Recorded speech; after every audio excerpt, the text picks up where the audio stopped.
Hace algunos meses tuve la oportunidad de visitar Ucrania. Por supuesto, para aquel entonces todo era diferente. I'm from Ukraine, in Kiev. El país tenía una normalidad, como la pueden tener ustedes en este momento en su casa. Lejos de imaginarnos lo que podía pasar, mi plan era conocer la cultura, la gente, sus ciudades y por supuesto su historia. Grabarlo y mostrárselos en algunos de los videos como hago siempre para que se animen a visitarla o por lo menos conocer un poco de esta región. Sin embargo, en esta ocasión los planes cambiaron un poco. En mi paso por Kiev tuve una guía llamada Alona, quien me ayudó a entender y comprender mucho de lo que está pasando ahora. Hola a todos. Y esa Alona es guía aquí en la ciudad y me va a estar explicando o nos va a estar explicando a nosotros todo lo que hay que saber sobre esta bonita ciudad. La historia aquí siempre ha sido compleja y hasta desgraciada. Miren, este es un lugar súper interesante porque en el 82 este fue un arco que se hizo para demostrar la unión entre Ucrania y Rusia. Fue como un homenaje a Rusia, ¿no? Significaba la unión. Sin embargo, como recientemente tienen tan malas relaciones y todo, un artista lo que hizo fue poner aquí una línea negra para indicar, por supuesto, la división de las dos naciones que hay ahora. La mejor manera de explicárselas es con un mapa. Ucrania está en Europa del Este. Por un lado está su vecino y antiguo aliado Rusia y por el otro tenemos a la Unión Europea. Hay que saber que Ucrania es una de las 15 naciones que hacían parte de la Unión Soviética y siempre ha estado ligada a Rusia. Tanto así que la fundación de lo que ahora conocemos como Rusia se dio en Kiev, la capital de Ucrania actualmente. Sin embargo, con la caída de la URSS en 1991 decidió separarse y convertirse en un país independiente.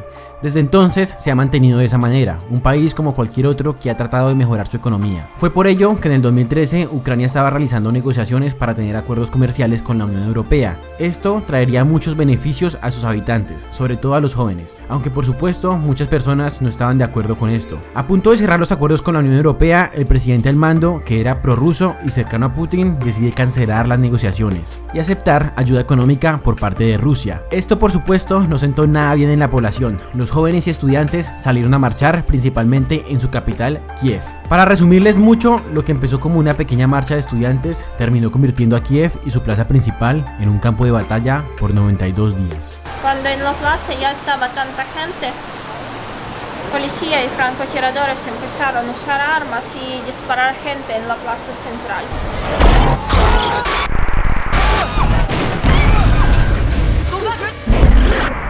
Abusos policiales, desapariciones forzosas y todo tipo de represión por parte del Estado que desencadenaron en más de 100 muertes que a día de hoy se conmemoran en este lugar. Los marchantes se organizaron y se tomaron Meidán, nombre que lleva a la plaza principal. Este lugar se convirtió en su fortaleza y gracias a su resistencia el presidente tuvo que renunciar y salir corriendo del país. Actualmente se encuentra en Rusia.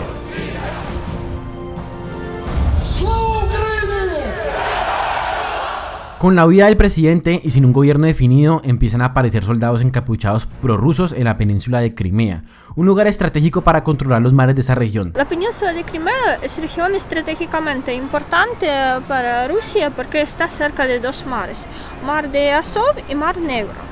Estos mismos militantes que Putin negaba que eran de Rusia deciden tomarse el parlamento de Crimea, izar la bandera rusa y proclamar la zona como independiente. Una semana después se realiza un referéndum. La gente votó, el resultado fue que la gente quiere pertenecer a Rusia y el referéndum organizaron ilegal porque algunas personas votaron 2, 3 veces, 10 veces, otros no votaron.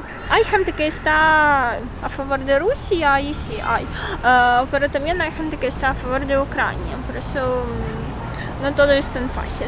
También hay que decir que históricamente Crimea había sido un regalo del gobierno soviético a Ucrania en 1954, pero para aquel entonces eran parte del mismo país. Mientras pasaba todo esto, al mando de Ucrania queda un gobernante proeuropeo, cosa que a Putin no le gustó mucho. Así que estos soldados encapuchados que habían aparecido en Crimea también empezaron a aparecer en otra parte de Ucrania, las regiones del Donbass. Soldados que con el apoyo de Putin se fueron tomando el control en la zona, provocando una guerra que hasta el día de hoy no ha parado, causando miles de muertes de soldados y civiles. Hasta hace unos días todo tenía ese orden. Sin embargo, en esta historia falta otro actor que tiene a Putin nervioso. La OTAN es una alianza que creó Estados Unidos y algunos países europeos para tener un sistema de defensa colectiva. Nació en 1949 para hacer frente a la entonces Unión Soviética en la Guerra Fría. en dado caso de un ataque a algún país de la alianza. Sin embargo, con la caída de la URSS y al finalizar la Guerra Fría, la OTAN siguió existiendo y creciendo, y más países se han ido anexando, cada vez estando más cerca de las fronteras con Rusia,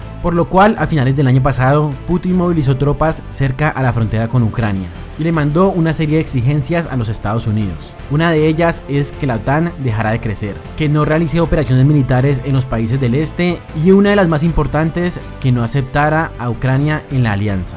Esta carta sentó muy mal en algunos países, principalmente a los Estados Unidos. Aunque han habido intentos de negociar por parte de algunos países, Putin decidió declarar las regiones de Luhansk y Donetsk como independientes. Al mismo tiempo envió tropas militares y empezó la invasión al territorio ucraniano. Al ver las noticias es difícil entender que hasta hace unos días todo era normal, todo estaba bien, a pesar de la pandemia había un ambiente de esperanza y de tranquilidad. Oigan, la única idea de este video es informarles y contarles un poco la historia de esta guerra que empezó hace ayer, porque Ucrania pues está siendo invadida por Rusia, porque Putin decidió entrar de esa manera a Rusia, que obviamente no justifica, o por lo menos en mi opinión no se justifica. También contarles un poco, he hablado con algunos de los chicos con los que salen en este video, por ejemplo Alona, que fue mi guía en Ucrania. Hola amigos, hoy a las 5 de la madrugada Rusia empezó a atacar Ucrania. Yo estoy en Kiev, en la capital de Ucrania. Aquí todo está tranquilo por ahora, pero en otras ciudades de Ucrania es terrible. Mis padres viven cerca de la frontera con Rusia.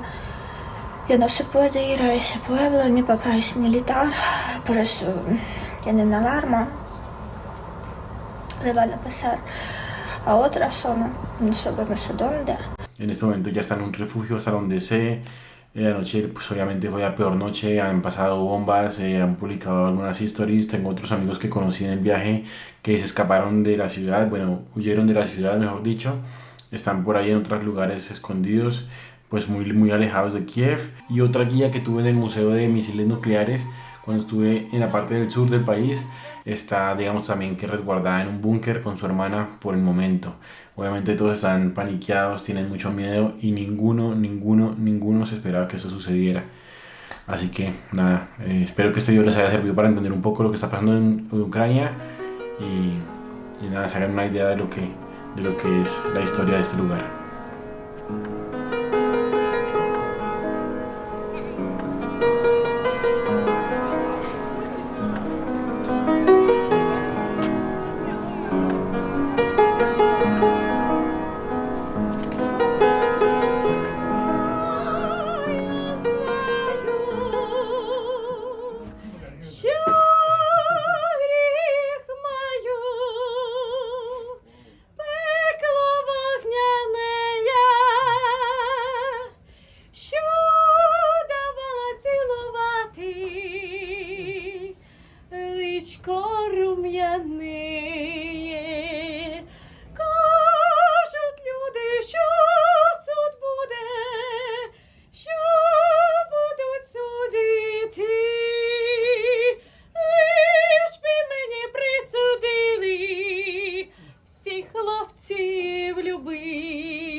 Dana, hey, she did it, die, she did it, Dana, hey, she did it, die, she